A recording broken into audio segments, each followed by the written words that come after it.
Transcription élémentale, une œuvre collective, de la peur à l'amour.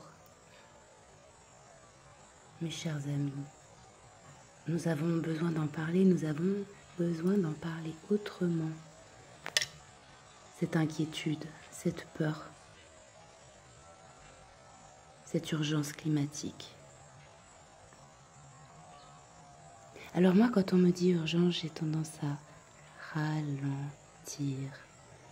Parce que dans l'urgence, il est rare que l'on fasse de bonnes choses. Et en médecine, j'ai appris que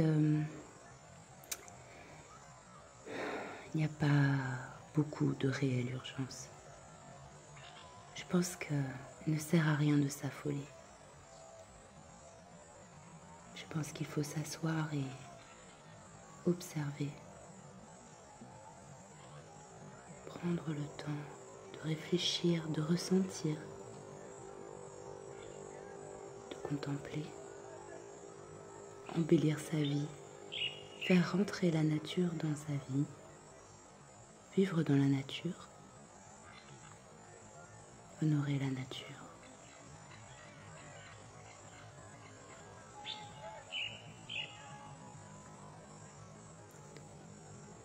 Elle nous offre tellement de ressources.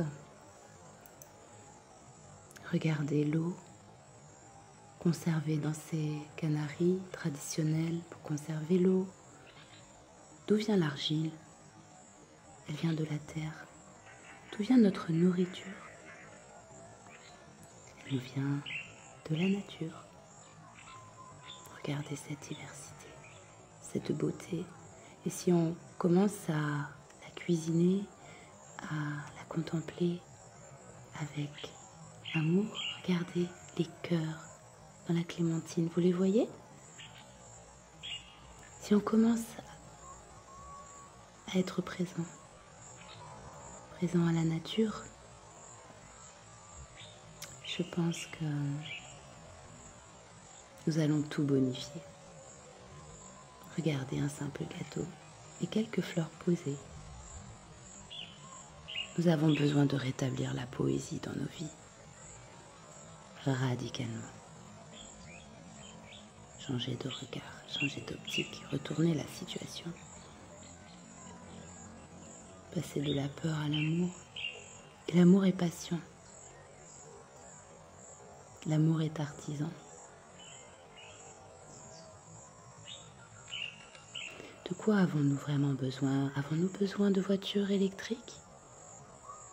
Est-ce ainsi que nous allons changer les choses?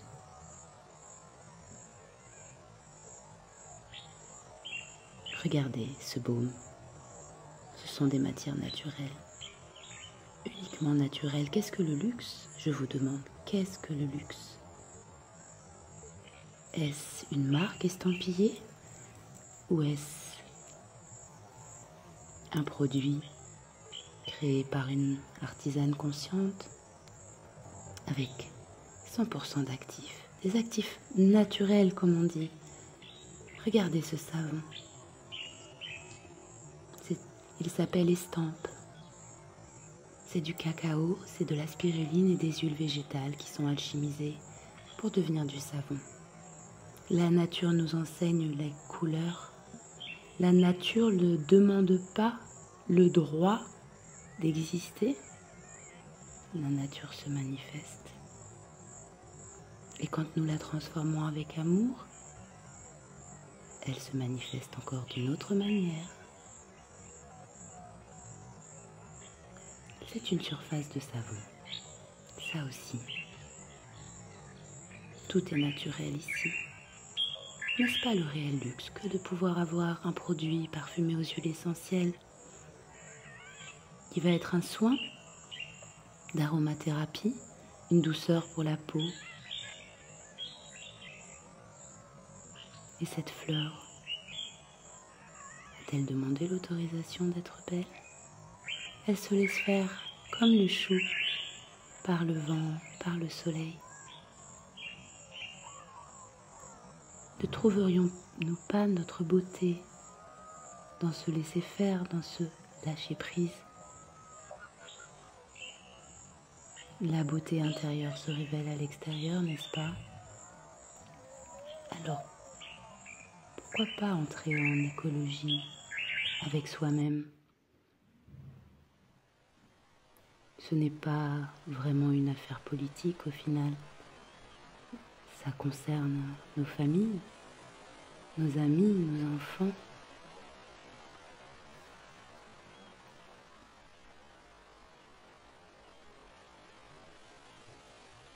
Le plaisir de cette famille qui a profité du coucher de soleil avec nous à la Saumone ce jour-là.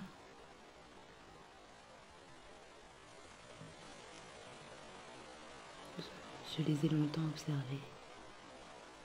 C'est le bonheur des enfants, c'est le bonheur des animaux. En Casamance, nous avons des plages sans personne. C'est le royaume des vaches et des chiens.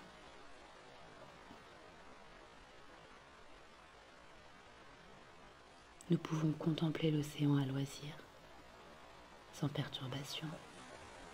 Nous pouvons transformer une baignade d'été en bain sacré, puisque nous avons l'impression que le monde nous appartient. Il est temps de faire quelque chose, les amis. Nous ne pouvons plus continuer à penser que c'est à l'extérieur que sont les solutions. Nous avons tous un rapport personnel, intime, à rétablir avec la nature.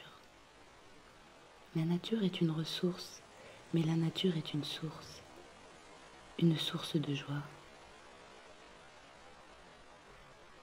une source de partage, une source d'émerveillement, une source de connaissance.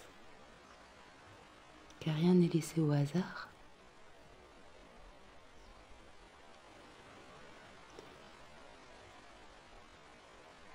L'élément naturel existe de toute éternité.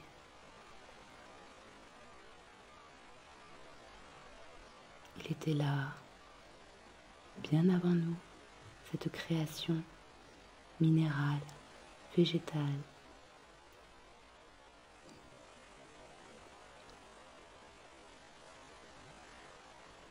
La nature ne nous a pas attendus pour exister. Pour ceux qui aiment jardiner, je pense que vous comprendrez la différence de s'occuper de ces plantes avec amour. On dit que les gens ont la main verte.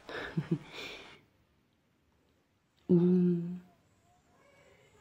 avec instinct. Car nous avons l'instinct de la nature. Nous l'avons sans doute un peu perdu en route, mais nous sommes les enfants de la nature, les enfants de la création. Nous pouvons en jouir à loisir.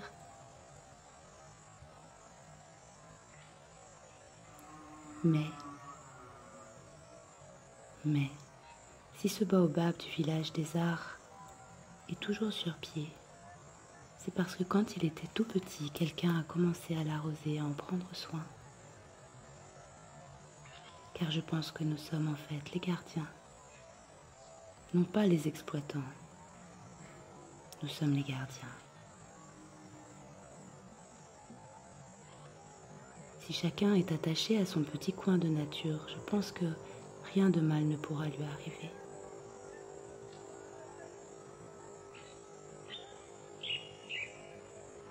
Nous avons perdu le lien avec les animaux. Nous avons perdu la science du potager, l'amour de voir grandir ces plantes, la patience de pouvoir les récolter. Mes amis, je vous assure, j'en suis persuadée, j'en ai l'intime conviction.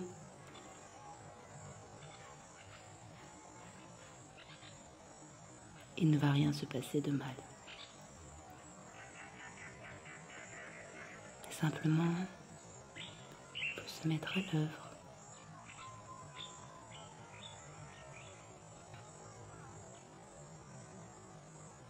Il y a du boulot. Un potager, c'est du boulot. Mais aller au supermarché, c'est du boulot. Moi, je préfère être les pieds et les mains dans la terre. Et que de gagner ma pitance au son des oiseaux, à la sueur de mon front,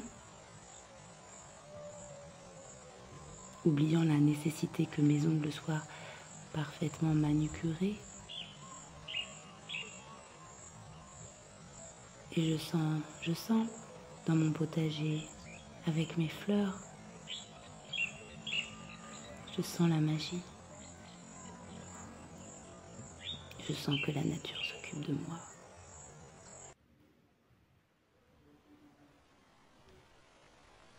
C'est pour nos enfants. Apprenons-leur les bonnes choses, les bons réflexes, le juste regard.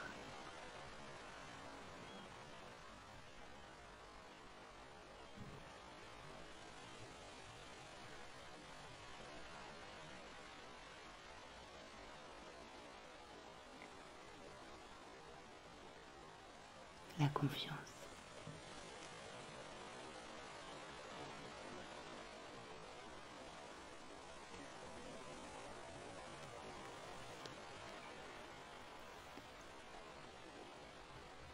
Enseignons-leur la pureté,